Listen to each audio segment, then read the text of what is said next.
Thanks for checking out the Brad and John Show podcast. This segment of the show is brought to you by John Combest's book, Stalking, Harassment, Internet Trolling, A Guide to Recovering and Rebuilding After Online Attacks. It's a great reference if you've ever been the unfortunate target of a social media attack.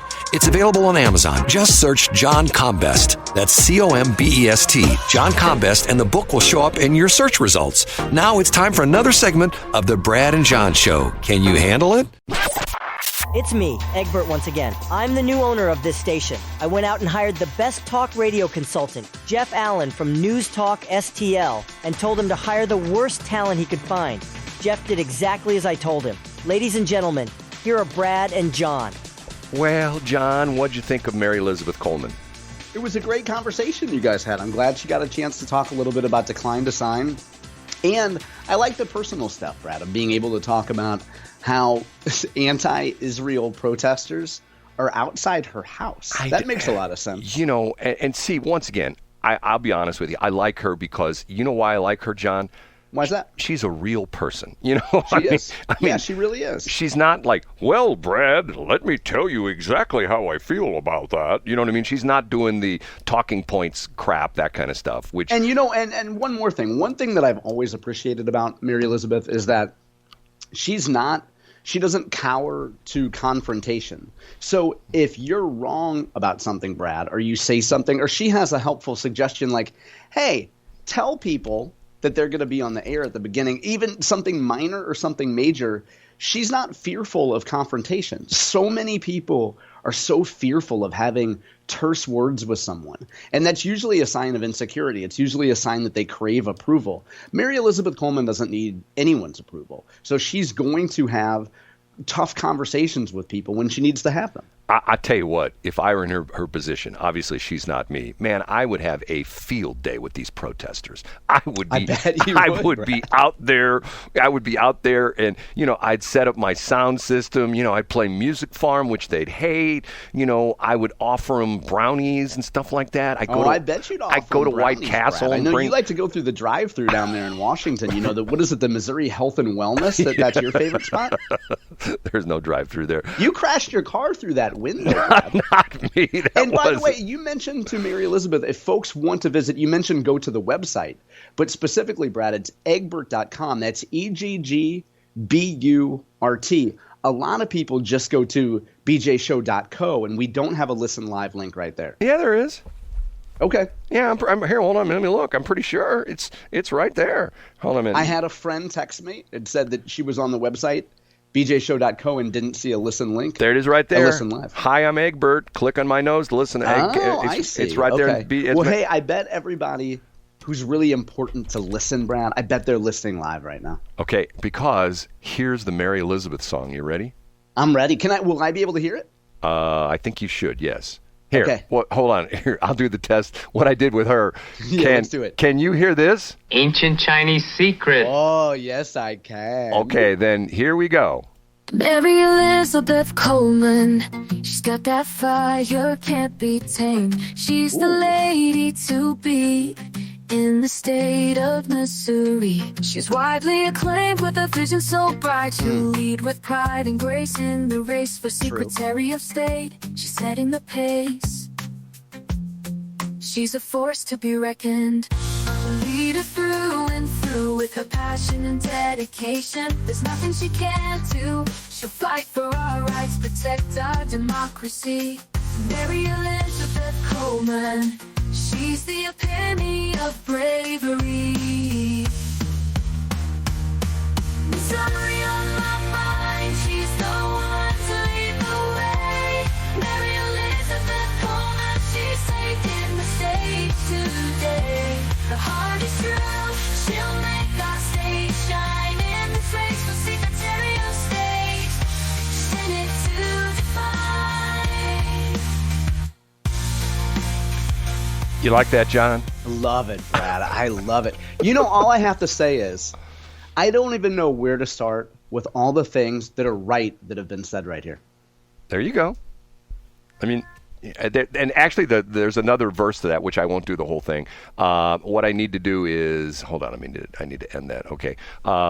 I'll put that up on. You know what? I need to put that up. I need to get a picture of her. Has she got pictures on her website that I can steal? Oh yeah, okay. Absolutely, Brad. I'll pull some. You know, there's some majestic video.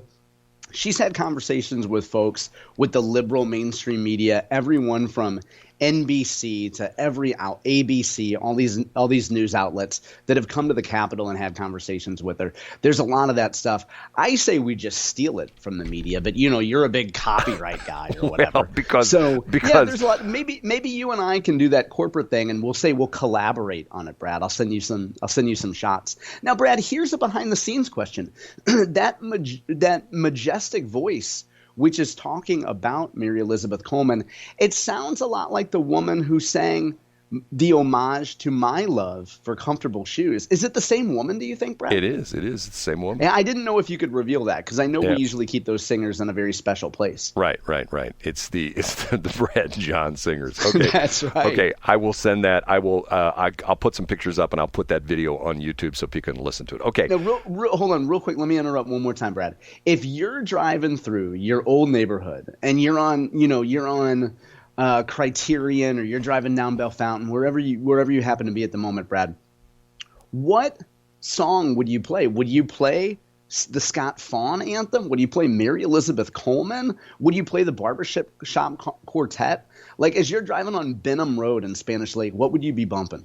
John's thrown down all these streets near my old house, where, of course, the street I lived on was Claudine, where the infamous. That's right. By the way, I forgot to mention this, that I did, and I'm not saying this just to be a great guy, but I contributed to the GoFundMe account for. You're a great guy, Brad. Well, no. I know what you're saying. I interrupted you. Go ahead. It wasn't a lot. I sent some money, okay, for that poor girl that got her head beaten to the pavement there, and I'm now on the mailing list, and I should have brought this up last week. I had it on my notes, but I blew right by it, that I think her father posted that she's out of intensive care, and she's doing better.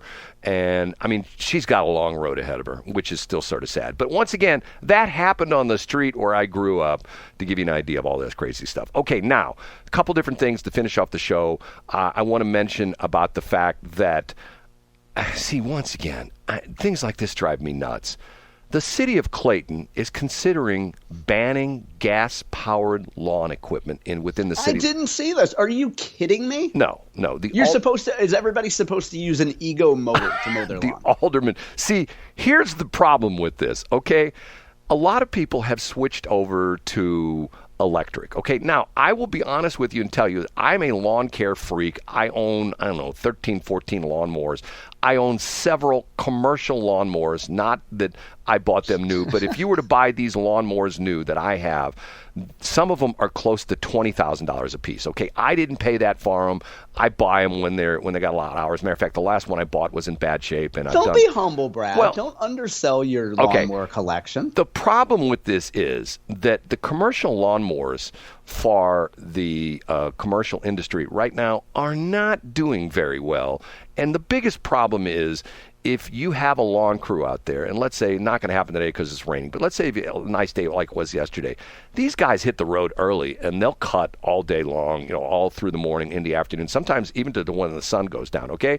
They can do that because when they run out of gas, they have gas cans on their truck and they just pour more gas in the lawnmower and away it goes. They do. Right? But when you're at somebody's house and your lawnmower runs out of charge, guess what? You can't recharge it. And sometimes if it totally runs out of charge, you'll have a hell of a time getting it back in the truck or on the trailer on the whole bit. And not only that, there is a classic video on YouTube. And I am not here to make fun of DeWalt, which I own several DeWalt tools. Yeah, I love DeWalt. But DeWalt has gotten into the commercial lawnmower business. And they have an electric lawnmower, which they brought out at one of their, I think this was last year or the year before. There's a big national convention of lawn care, essentially people, lawn care professionals that cut grass and, landscaping and things like that. I believe it's down in Louisville, Kentucky. And the infamous video is of DeWalt's brand new commercial electric lawnmower, which caught fire, and the Louisville Fire Department could not get it out. They sprayed it with water, boom, it flamed back up again. Yeah, that doesn't work. They sprayed it with dry chemicals. It, boom, goes up again. The video goes on for 10 minutes of the firefighters trying to put out a lawnmower. We're not talking like a tractor trailer loaded with gasoline. We're talking a commercial lawnmower, which, once again, I don't want to say it's big, but they weigh about half a ton. With the battery powered, they're probably even more than that. And finally, the video ends, and the thing's still on fire. And supposedly, the story was, I don't know if this is true or not, that they literally picked up the burning lawnmower with a forklift, they dug a hole, and they buried it to put it out. Now, think about that for a minute. Do you want that in your garage? Do you want that lawnmower in your garage? Yeah, it would spontaneously combust. But what they should have done, first of all, is drive a stake through its heart before they bury it. Now, Brad, the argument that our liberal friends, and yes, you and I both have some, would say, is that your argument there about the fact that the lawn crews have to start, it's not feasible for them to charge their batteries. And, Brad, what you point out is that these trucks that are, battery-powered trucks, these EV trucks, it underscores the need for our government to invest in the infrastructure, the critical infrastructure to enable the EV market, Brad. It's up to our government to lay the groundwork for this. We can't rely on private citizens, and it's not fair to ask municipalities to install these charging stations. No, we have plenty of money as a federal government, Brad, and we should be investing in EV infrastructure. And if you don't believe that, well, I guess that tells us where you are on the environment, Brad. Okay, first off, let me poke a couple holes in what you just said, because I know you're being facetious. First off, do you think that if the federal government showed up and said, hey, we're going to start putting chargers on every street in Clayton, do you think the Claytonites would go, oh my God, we'd love to have that charger sitting right in front of our house, making our house look terrible? Now, they know that if the government gets involved in something, Brad, it's going to be done at a very fair price, and it'll be done quickly and efficiently, too. Right, okay.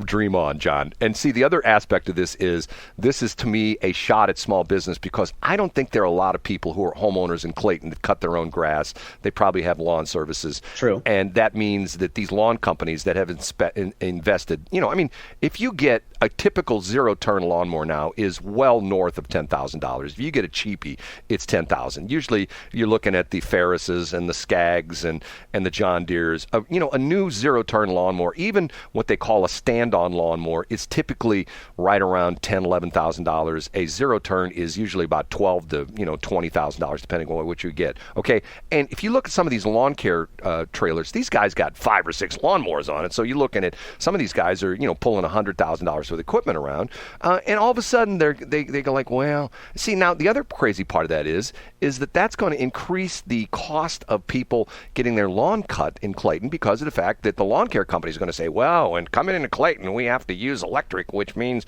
we have to buy a new lawnmower, so your price is going to double for us cutting your lawn. I don't get it. I just don't understand it. Well, that's a good thing, Brad, because you know what? That means more people will buy real mowers, R-E-E-L, yes. Not R-E-A-L, right? Excuse me, which have zero carbon emissions. And that's the way it should be, Brad. If you got an acre or two, you should take a real mower out there and cut it by hand. John, have you ever pushed a real mower? You're talking Brad, about the old school. 2 years ago, I purchased a real mower. Yes. No joke, sarcasm aside. And it was the worst consumer decision I've made in my life. Do you know, well, I'm asking a lawn care expert who knows, and I know the answer is yes. Brad, and if anybody out there, first of all, if anybody out there is thinking of purchasing a real mower, it's a great idea, and I'll get you a really good one on one that's in a garage that's been used about 5 times. Do you know that if you push a real mower over a gumball, from like a gumball tree, what's the technical name, a sweet gum tree? Yeah. Do you know that one gumball will stop your real mower from spinning? If you know what John's talking about, back in the day, these were mowers that had a wheel on each side and had this thing that looks like a bunch of twisted knives in the middle. And when you push it, the wheels essentially turn the blades, it's had multiple blades, and that's how it works. Now, the interesting part of that, in lawn care, if you go look at how they cut the grass at Busch Stadium, they use gas-powered reel mowers because they do. And on the golf courses, they use reel mowers as well too. But if you want, and I've seen people. It's funny you say that. I've seen people on YouTube going like, I'm going to help the environment and buy a real lawnmower, and they've done the exact same thing that you did, unless they live in like some place in South City where they have 20 square feet of grass in front of their house. I mean, it's very... Brad, I was just going to say that. If you have 20 square feet and no gumballs and no sticks, Brad, a twig, you could throw a toothpick down and it would stop a really good reel mower. And I forgot the brand that I bought, but it was hilarious, Brad. And I have a neighbor who's really funny across the street, and he just looked at me one time and he's like, "How's that working?" I said, "Terrible." And I went out and I got a real lawnmower. And by real, I mean REAL. Okay. And but it was a good experiment, Brad. And you know what? Like, there's the great Kit Bond once said, when Jim Talent lost his U.S. Senate race in 2006, Kit Bond said something I'll never forget, which is, experience is what you get when you were looking for something else. I couldn't agree with that more. Okay. I interrupted you, Brad. Well, Go ahead. I was going to talk about, and we don't have that much time, I was going to talk about a pet peeve I have of mine. And once again, I'll probably save this till next week because this takes more than I'm going to really. No, give us a teaser, Brad. I am increasingly becoming very aggravated with a lot of not-for-profits. And to the point where I see this all the time. I have a couple friends that run not-for-profits, and sometimes I will say things and they will be upset with me. But specifically, charitable organizations which have outlived their useful life. And I heard an ad yesterday on the radio on another station for Easter seals, and just the other day I heard an ad for March of Dimes. Okay? Now, once again, unless you're my generation, you might go, March of Dimes, what's that? And you might even go, Easter seals, what are those? Once again, these were charitable organizations that existed to get rid of certain diseases. And if I'm not mistaken, wasn't March of Dimes for polio? Yeah, I think and wasn't the gimmick that everybody was supposed to mail in a dime or something? Well, wasn't that the thing? There's a history behind that, and I did know it at one point in time. It was one of the presidents was involved in that, and essentially the deal was that, if the idea was if everybody gave a dime, the dimes, and that was the March of Dimes. If everybody gave dimes, we're running late, so I should. Hey, but you know what? To quote one of my favorite rappers, Cameron, Brad, he had a song called "Get 'Em Daddy." We like the March of Dimes, the way we march with dimes. Good help is hard to find. Now, you know why that line works, Brad, because if you have a really attractive woman, you call her a dime, like a 10. Right. We like the March of Dimes, the way we march with dimes. Good help is hard to find, Brad. And if you're a good welder, I know you've never heard this because, once again, this is Brad, the comes from my nerddom. If you're a good welder and someone looks at your weld, you go like, oh, my God, you've been stacking those dimes. Oh, stacking of that. Not to be confused with if somebody's got a bad back, you ask them how their stack of dimes is doing. You ask me that all the time, so I do ask you that, Brad. And you know what? We learned this week too, as we wrap up, that Cindy O'Loughlin was looking out for Bill Eigil's lack of dimes. She stole his furniture, and that is indeed a Bill Eigel line and not a Taylor Swift line. We learned that on Wednesday. Are we going to do that again next week? Yeah, and you know what, Brad? I'll tell you offline who the next contestant on Wink Martindale's The Tortured Politicians Department is going to be. Do you even know who Wink Martindale is? I love that reference. If folks go to bjshow.co, Brad worked in a Wink Martindale. What was his major show? Well, see, the interesting... Was it Supermarket Sweep? I can't remember. He's done a bunch of them. But the interesting thing is, all these guys who were game show hosts from the 60s, 70s, and 80s were all DJs in Los Angeles. No, I didn't know that. Oh, yeah. They were all DJs. Every last one of them, I'm pretty sure. And you go back and look at their career. And the interesting part of it was that at the time, the game shows did not pay that much money for the hosts. Even those guys were like Jim Lang and The Dating Game, whatever it was. They all kept their DJ jobs because of the fact that they didn't make enough money from the game shows. Yeah, I believe it. How can people go find the Mary Elizabeth Coleman song, Brad? What is our YouTube channel called? Well, I don't have it up yet. Okay. Later on this morning we'll have it up, right? Well, there's a link. That's interesting. I need to have a way we can go directly to the YouTube channel. And I don't think I do that right now, do I? Yeah, I don't think so. I think we can add it. And on the show page every day at bjshow.co, I've added a link to both Instagram and our YouTube page. Excuse me. So if you go to blog and you look at the day's episode, you can. But folks should be able to go to our YouTube page. It's bjshow.doc.co. and you'll be able to find Mary Elizabeth Coleman's song later on today, as well as all the other tracks that Brad produced this week. John, I got to get out of here because I'm going down to the Dale with my friend Wink. And we are going to wink at Purple Martins. So that would be... I bet you are. And I'm going to set my lawnmower for a half inch today and scalp the hell out of my lawn in honor of you, Brad. Thanks for checking out the Brad and John Show podcast. This segment of the show is brought to you by John Combest's book, Stalking, Harassment, Internet Trolling, A Guide to Recovering and Rebuilding After Online Attacks. It's a great reference if you've ever been the unfortunate target of a social media attack. It's available on Amazon. Just search John Combest. That's Combest, John Combest, and the book will show up in your search results. Now it's time for another segment of the Brad and John Show. Can you handle it?